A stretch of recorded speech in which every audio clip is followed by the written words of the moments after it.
The following program was provided by an independent producer solely responsible for its content. The opinions expressed do not necessarily represent the views of this station, its staff, board of directors, or underwriters. This Social Security measure gives at least some protection for anybody to hand this out. We're asking for a chance to have the people who will receive the benefit to earn their way.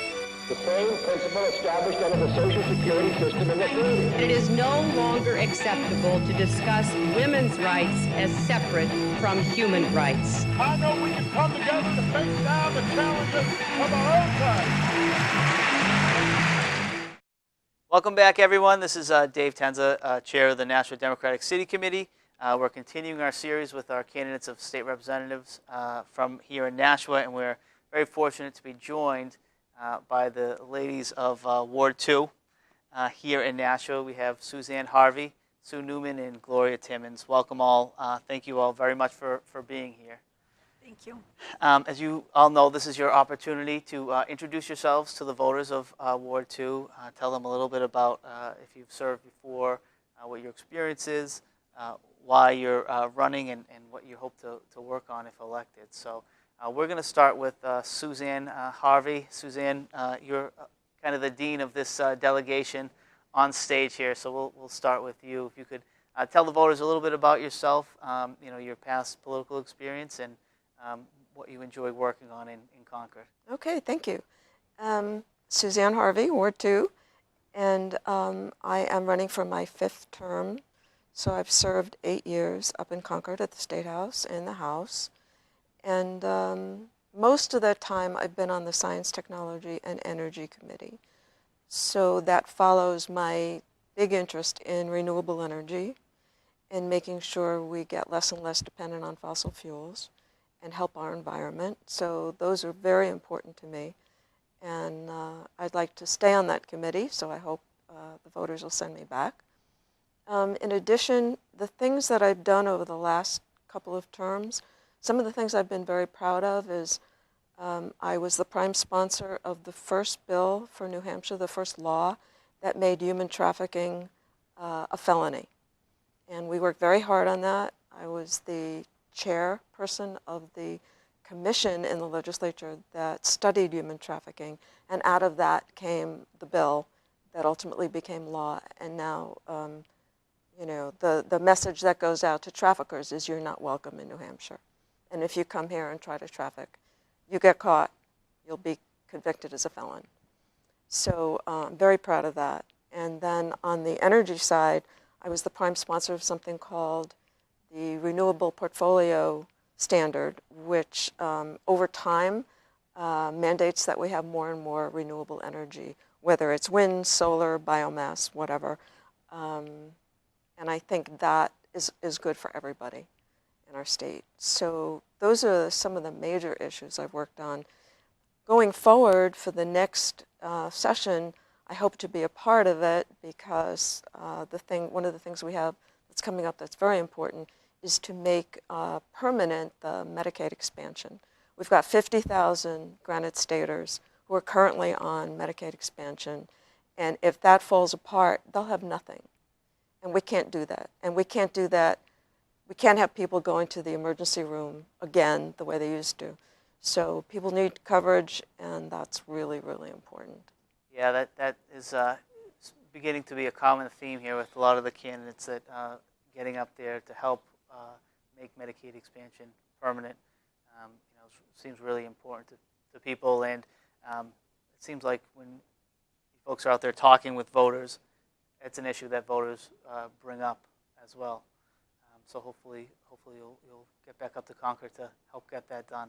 And thank you for being here. Next we have Sue Newman. Sue, you have served before in the city of Nashua. In the city of Nashua, right. We moved here from Northern Virginia. I'm originally from upstate Western New York, but we moved here in 1981 from Northern Virginia, and we've been at the same address on Charlotte Avenue for the past 35 years. Shortly after I got to Nashua, I got involved with what was then the Nashua Kindergarten Coalition. So I'm old enough to remember when we didn't have kindergarten in Nashua in our public schools. It had been here previously, was dropped for financial reasons for a long period of time. And due to our efforts and Mayor Donchis and a whole lot of people being supportive, we got kindergarten back in Nashua. After that, I went on and I was elected to be a selectman in Ward 2, which let me work at the polls. That was real interesting, and they were long hours, but after that it was like, it'll be easier to be a PTO president, so I did that. And then after being a Charlotte Avenue PTO president, I ran for the Board of Education, and I ran citywide and was elected twice, so I served 8 years on the Board of Education. After that, it seems like I just kicked back and did nothing, but I was a realtor in the area for just over 24 years. I'm now retired, and in the meantime, I think I've worked on everybody's campaign as a volunteer in some capacity, walking the areas, knocking on doors, and so forth. This seemed like a good opportunity. I'm at a right age to do this. I'm still walking above the ground, so I thought I can do this here. My interests would include getting commuter rail expanded, so it's coming up from Lowell to Nashua, ultimately to Manchester Airport, and then beyond. Treatment, funding, and education for opioid and substance abuse. That would be intervention and treatment. Support for our public schools in Nashua, as well as supporting adult learning opportunities for for people that for whatever reason can't be going to the public schools or had to drop out early. I'd certainly be supportive of the Medicaid expansion, feeling strongly, like Suzanne does, that you just can't have people uninsured. I'm also a member of the Moms Demand Action for Gun Sense in America, so I also believe that the Second Amendment and common sense firearm regulations can coexist. So those would be my areas of interest. And with everything else you do, you have some free time to visit your grandkids and a decent golfer too, from what I understand. The golf game, I maintain a golf handicap, but that's a reason to also keep a good sense of humor. So those are good things. We have 6 grandchildren, 3 in New Hampshire and 2 in North Carolina and 1 in South Florida. And I do play golf, and the sense of humor, again, is good for the golf game. Great. Well, thank you for being here. Thanks. Today. And lastly, we have Gloria Timmons. And Gloria, I believe this is your first time running for office? Yes, this is my first time running. And so why did you decide that now was the right time to run for state representative? I believe the time is right now is because, one, I did a lot of things. I'm a veteran, disabled veteran, and at that, I worked at Veteran Services for the Department of Employment Security prior to being the assistant director. So during the time I was working with the Veteran Services, I realized that they had a lot of work that needed done. A lot of them was homeless. A lot of them needed affordable housing. A lot of them were in crisis. And a lot of them came from Afghanistan with illnesses and stuff like that. So I worked with a lot of veterans. I also was the past commander of the Disabled American Veteran. And then I started the first NAACP in Greater Nashua. So that helped me understand a lot of things here in Nashua as well. And also, I'm also a member of the Nashua Community Conversation on Race and Justice. So I've been working with a lot of people from the outside in. So the only way I can change anything is work from the inside out. So I think this is a great time right now to jump into the race. Yeah, that is a quite a history of service to the community and to the country. And so what have you found? Have you found anything surprised you about running for office for the first time?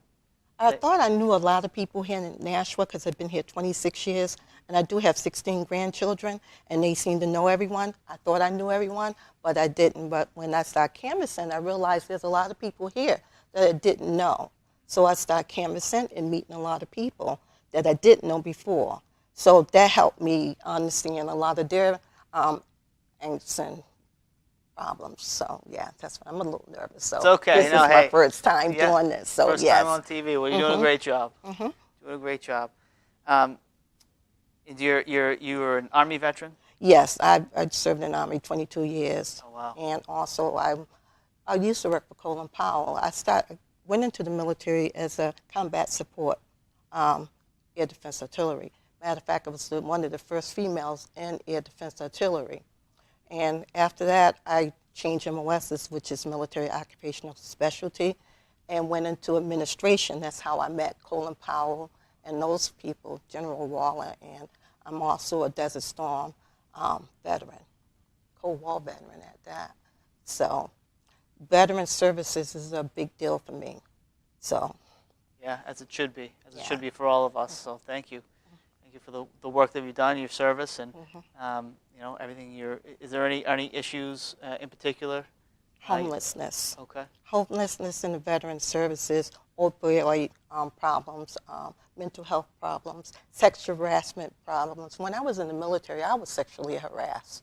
So I know it's a big deal in the military. It was a quiet thing at one time. People didn't want to talk about it, but most women, I'm willing to say this on record, was sexually harassed some kind of way. So, and they still have issues. Yeah. So that's I'm one sure. of the things I wanted to do. Also, because I have all these granddaughters, which is 8 of them, Planned Parenthood is a big thing with me as well. So I want to make sure that we keep Planned Parenthood and not defund it as our opponents would like to do. Sure. And that's a hot button issue, and an issue that certainly the other side runs on it every time to try to rally the supporters. Right, So, right. well, thank you for being here today with us, and thank you for stepping up to run for this important office. So these are short segments that we're doing here, but we want to give each of you a minute before we end, just to address voters, tell them if there's any way that they can get more information about you or get in contact with you, and make a pitch as to why they should vote for you. So we'll start with Suzanne again. Okay, thanks. First, I'd like to tell the voters of Ward 2 that we have the strongest team here that I have ever run with in my 5 terms of 5 campaigns. And I hope you will consider all of us. I want to tell you that elections matter. Who's in the State House voting matters. And if you care about the issues we've talked about, I hope that you will go down, start at the bottom of the ballot and work yourself up on Election Day, because too many people don't vote at the bottom of the ballot, and we may end up with people who really may not have the same interests as you do when they serve. So I hope you'll give us all a chance. Thanks, Suzanne. Sue? Thanks. I would echo Suzanne's good words, and the only thing I can add is that going door to door and meeting and talking with so many of the voters in Ward 2 has been a pleasure. I have met some of the nicest, some of the funniest people that have worked hard all their lives, people that are grandparents like ourselves, and they'd like to move the state a little bit forward. So I would say that, and echoing Suzanne's words to go down the ballot. I put this together real quick. Again, my name is Sue Newman, Ward 2. I respectfully ask for your support and your vote. People probably know where I live at 25 Charlotte Avenue. It's the yard with a zillion signs in it right now. Feel free to stop, or you can send me an email at snewmanh@AOL. But here's what I'm going to close with. So when you go to vote, go with a smile and not a frown. Look at that ballot, proceed with care, and then be sure to go all the way down. That's where you'll find us. Thank you. Thanks, Sue. Okay. I'd Gloria? like to say to my listeners, one, I think you should vote for me. Vote for me, because one, I do care about veteran issues. I also care about Planned Parenthood. I also care about commuter rail, because I have 16 kids, a lot of them teenagers, 16 grandkids, and a lot of them teenagers, and they have nowhere to go, no place to do it, and can't travel from A to B because they can't get there. So we need to have commuter rail so we be able to get from Boston until at least up until Nashua, so we can have things other than what we have here, which is nothing for adults. So young adults don't come into this state because they say to me all the time, what's there? And I can't even tell them what's here. We really don't have the clubs. We don't have any nightlife. We don't have anything for young adults to do. So they need to come to New Hampshire, need to see what's here, need to know that we are centrally located, so you really can get to Boston pretty easily, Connecticut pretty easily, and surrounding states, and even to New York pretty easily if we have the rail services. So one of my main goals is to pass commuter rail. So I hope that you vote for me because that's just one of my many issues. And like Sue and Sue, I hope that you vote from the bottom up and consider me as well, the new kid on the block. Great. Thank you very much. Thank you all for being here. We'll say Thank you, Dave. Ward 2 votes at Charlotte Ave Elementary School. Yes. Tuesday, November 8th is the election. Polls are open from 6 a.m. till 8 p.m. You can register that same day. You don't need an ID. If you don't have one, you can go in and fill out a voter affidavit and still vote. So there are no excuses. I'm going to close by echoing what everyone up here on stage has already said. Real change happens at the local level. Start at the bottom of your ballot. Vote all the way up. Thank you very much for joining us. Thank you, ladies, for coming on. Thank you. Thank you. This Social Security measure gives at least some protection For anybody to hand this out, we're asking for a chance to have the people who will receive the benefit to earn their way. The same principle established under the Social Security system in the 30s. It is no longer acceptable to discuss women's rights as separate from human rights. I know we can come together to face down the challenges of our own time. The preceding program was provided by an independent producer solely responsible for its content. The opinions expressed do not necessarily represent the views of this station, its staff, board of directors, or underwriters.